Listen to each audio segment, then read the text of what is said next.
कभी मसल्स में प्रॉब्लम आ रही है, कभी घुटनों में प्रॉब्लम आ रही है, कभी जोड़ों में प्रॉब्लम आ रही है। Apollo college of physiotherapy 12th में कितने मार्क्स होने चाहिए? 69 सीट्स हैं। तो बच्चा पार्टी, वेलकम बैक टू शिक्षामी नीट। तो बच्चों की बहुत ज्यादा क्वायरीज थी कि अबाउट द बीपीटी कि सर आपने एमयू के रिगार्डिंग तो बता दिया कि किस तरीके से हमें काउंसलिंग करनी है, किस तरह हमारा स्कोर होना चाहिए, एमयू के अंदर क्या बेनिफिट हैं, क्या क्या फैसिलिटीज हैं, फी स्ट्रक्चर क्या होगा, प्लेसमेंट क्या होगा, A to Z information about the BPT MU के रिगार्डिंग सर आपने बता दिया। क्या सर कोई ऐसा कॉलेज है, चाहे वो प्राइवेट हो, थोड़ा सा हमारे लिए अच्छा हो, ताकि उसमें से हम जाके अगर नहीं हो पाता है हमारा गवर्नमेंट में तो हम सर कहां से करें? तो बच्चों आज हम लोग एक कॉलेज के बारे में बात करेंगे जो है बच्चों हमारे पास अपोलो। कहां पे है सर? ये छत्तीसगढ़ में हमारे पास ये कॉलेज है, एक प्राइवेट कॉलेज है। इसके रिगार्डिंग बच्चों आज हम लोग बात करने वाले हैं। अगर आपके नीट में इतने मार्क्स जो भी रेंज बताएंगे उसमें लाइक कर रहे हैं तो भाई वहां पे एक बार अपना काउंसलिंग का पोर्टल ओपन करा के चेक कर लेना कि वहां के लिए आप एलिजिबल हो या नहीं हो। और बच्चों पूरी इंफॉर्मेशन निकालते हैं A to Z about the BPT Apollo से।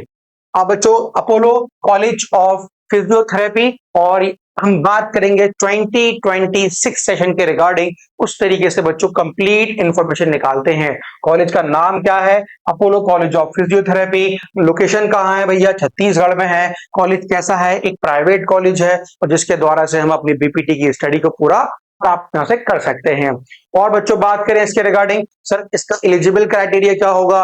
12th में कितने मार्क्स होने चाहिए, नीट पे कितने मार्क्स होने चाहिए, इसका प्लेसमेंट क्या होगा, आप पूरी इंफॉर्मेशन बच्चों निकालते हैं। बच्चों कोर्स के डिटेल्स के बारे में हम लोग बात करें, 4.5 साल का आपका ड्यूरेशन है। 4.5 साल बच्चों बता रहा है, आप पूरे के पूरे 5 साल लेके चलना। 4 साल का तो भाई आपका ईयर एकेडमिक रहेगा और 6 मंथ की आपकी क्या रहेगी बच्चों? इंटर्नलशिप रहेगी। ये पूरा का पूरा कोर्स डिटेल है अबाउट द बीपीटी। आगे बढ़ते जरा देखो बच्चों, सीट्स कितनी है हमारे पास? 69 सीट्स हैं जिसमें हम लोग अपना एडमिशन की प्राप्ति ले सकते हैं। ठीक है बच्चों, मेन बड़ा इंपॉर्टेंट पैरामीटर है कि सर इसका एलिजिबल क्राइटेरिया क्या है। 12th क्लास के अंदर अगर आप अप्लाई कर रहे हैं तो भाई आपके पास फिजिक्स, केमिस्ट्री, बायोलॉजी और इंग्लिश, ये जो 4 सब्जेक्ट हैं आपके पास होने चाहिए। इसके बिहाफ पे बाद में आपको नीट का एग्जाम देना पड़ेगा और एग्जाम में क्वालिफाइंग मार्क्स से ऊपर मार्क्स चाहिए जिसमें आप अपोलो के अंदर एडमिशन प्राप्त कर सकते हैं। और बच्चों जरा बात करें उन मार्क्स के रिगार्डिंग, कितने मार्क्स हमें चाहिए। तो बच्चों नीट की रिक्वायरमेंट है, बिल्कुल है।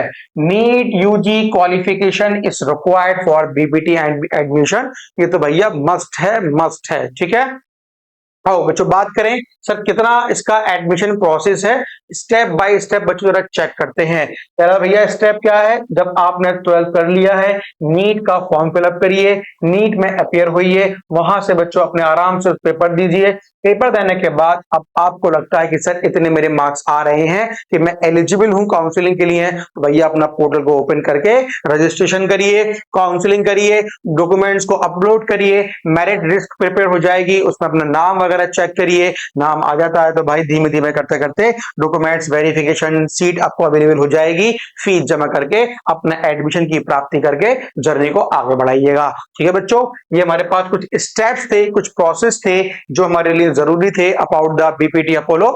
आओ बच्चों बात करते हैं कि 2025 में इसकी कट ऑफ क्या गई थी, ताकि हम 2026 में अगर यहाँ पे एडमिशन लेना चाहते हैं तो भाई हमारे पास कितने मार्क्स तो होने चाहिए। बच्चों कितना है हमारे पास? 377, मतलब अप्रोक्सीमेट 400 नंबर तो हमारे पास भाई होने चाहिए। लेकिन बच्चों अगर हम बात करें अदर स्टेट से, अगर आप छत्तीसगढ़ से नहीं है, अगर अदर स्टेट्स की हम लोग बात करें तो अप्रोक्सीमेट बच्चों रेंज क्या दे रखी है?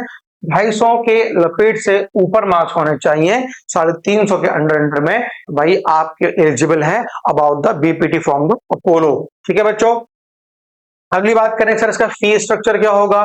भाई मैंने पहले ही बोला था जब हम लोग एमयू की बात कर रहे थे कि फी स्ट्रक्चर जो होता है अदर प्राइवेट कॉलेज का एज कंपेयर टू एमयू से बहुत ही फर्क होगा, क्योंकि भाई एमयू अपना एक गवर्नमेंट कॉलेज है, सेंट्रल गवर्नमेंट के अंडर में आता है, लेकिन ये हमारे पास एक प्राइवेट कॉलेज है, इसलिए इसका फी स्ट्रक्चर बच्चों देखो 1.5 लाख के अप्रोक्स मिल रहा है 1 ईयर का। ठीक है, ट्यूशन फी, हॉस्टल लगा लो वो पूरा का पूरा। ठीक है बच्चों, चलो भाई आगे बढ़ते हैं जरा। देखो अब डॉक्यूमेंट्स की क्या आवश्यकता होगी। भाई नीट का एग्जाम क्वालिफाई कर लिया, अब सर डॉक्यूमेंट्स हमें क्या क्या चाहिए फॉर द काउंसलिंग। अब यहाँ पे चेक कर लें भाई, नीट का एडमिट कार्ड होना चाहिए, नीट का स्कोर कार्ड होना चाहिए, 10th की मार्कशीट होनी चाहिए, 12th की मार्कशीट होनी चाहिए, टीसी होना चाहिए, माइग्रेशन सर्टिफिकेट होना चाहिए, कैरेक्टर सर्टिफिकेट होना चाहिए, डोमिसाइल होना चाहिए। जितने भी बच्चों हमारे पास ये प्रूफ्स हैं, ये सारी कैटेगरी हमारे पास होनी चाहिए, ताकि ये हमारे पास होंगे डॉक्यूमेंट, ताकि हम काउंसलिंग में हमें कोई प्राप्ति कोई दुश्वारी नहीं आएगी। ठीक है बच्चों, चलो आगे मूव करते हैं। अब सर इसका रिजर्वेशन क्या है और ट्रेनिंग के अंदर इंटर्नशिप हम कहां कहां से कर सकते हैं बच्चों, हम किस किस जगह पे कौन कौन से एरिया को एक्सप्लोर कर सकते हैं with the help of BPT, ये मैंने कुछ यहां से निकाले हैं। और इंटर्नशिप का ड्यूरेशन बच्चों मैंने बता दिया था आपके पास 6 महीने का होता है, लेकिन मोस्ट ऑफ द टाइम हम लोग क्या देखते हैं 8-8, 9-9, 10-10 महीने कहानी पहुंच जाती है। इसलिए भाई पूरे के पूरे अपने 5 साल लेके चलना। ठीक है, चलो भाई आगे बढ़ते हैं। जरा देखो कि आप बच्चों जहां पे जाएंगे पोलो के अंदर, तो बच्चों आपको एक लैब मिलेगी, लाइब्रेरी है, क्लासरूम है, हॉस्टल फैसिलिटीज है, स्पोर्ट कॉम्प्लेक्स है, ग्राउंड्स हैं। तो जितनी भी जो कॉलेज के अंदर फैसिलिटीज होनी चाहिए, तो सारी फैसिलिटीज यहाँ पे आपको भी अवेलेबल करी जाएंगी। ठीक है, मेन सर लास्ट का जो हमारा टारगेट है, इसका कैरियर क्या है। बीपीटी के अंदर भाई कैरियर ही कैरियर है।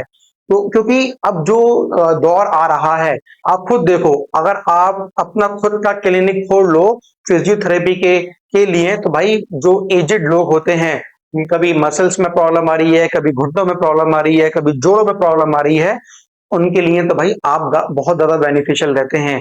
बहुत से मेरे ऐसे दोस्त हैं या स्टूडेंट्स हैं जो प्राइवेट काम कर रहे हैं और घर पे जाके वो जो एजेड लोग होते हैं जो शॉप पे आ नहीं पाते हैं, उनसे डबल चार्ज करके अच्छी अर्निंग करते हैं। और फिर बच्चों हम लोग बात करें कि आप किसी भी लग सकते हैं हॉस्पिटल के अंदर, है ना, स्पोर्ट्स के अंदर भी लग सकते हैं, न्यूरो फिजियोथेरेपिस्ट बन सकते हैं। तो बहुत सारे प्राइवेट अपना क्लिनिक खुद का कर सकते हैं जहां आप अच्छी कमाई कर सकते हैं। इसके बाद बच्चों मास्टर भी कर सकते हैं, अपना पूरा का पूरा हॉस्टल मैनेजमेंट पूरा का पूरा संभाल सकते हैं। तो स्कोप भाई बुरा नहीं है, बहुत अच्छा स्कोप है इसके अंदर भी। चलो भाई लास्ट हम लोग आज बात करें इसके रिगार्डिंग, सर थोड़ी सी हमें एक समरी मिल जाए, वो क्या है, आओ एक लास्ट समरी बच्चों ले लेते हैं कि भाई कॉलेज क्या है, स्टेट है, ड्यूरेशन कितना होगा, एलिजिबल क्राइटेरिया क्या है, एडमिशन क्या है, फी क्या है, इसकी रिगार्डिंग बच्चों पूरी हमने बात करी है। छोटी सी मैंने यहाँ पे एक समरी रख दी है ताकि आपको पूरा लेक्चर एक पॉइंट के अंदर क्लियर हो जाए। ये बच्चों इसकी पूरी समरी है। ठीक है, और बच्चों अगर आप चाहते हैं कि किसी दूसरे अगर हम लोग कॉलेज को यहाँ पे उसको ओपन करें, उसके रिगार्डिंग फैसिलिटीज क्या क्या है, उसका स्कोप क्या है, उसके बारे में अगर बात करें तो भाई कमेंट में जरूर करिएगा कि सर इस कॉलेज में हम जाना चाहते हैं, इस प्राइवेट कॉलेज में जाना चाहते हैं, इस गवर्नमेंट कॉलेज में जाना चाहते हैं, तो सर उसके लिए डिफरेंट डिफरेंट क्राइटेरिया क्या क्या होंगे। अगर इसके लिए बच्चों आपको जानकारी चाहिए तो कमेंट जरूर करिएगा। ठीक है स्टूडेंट, थैंक यू।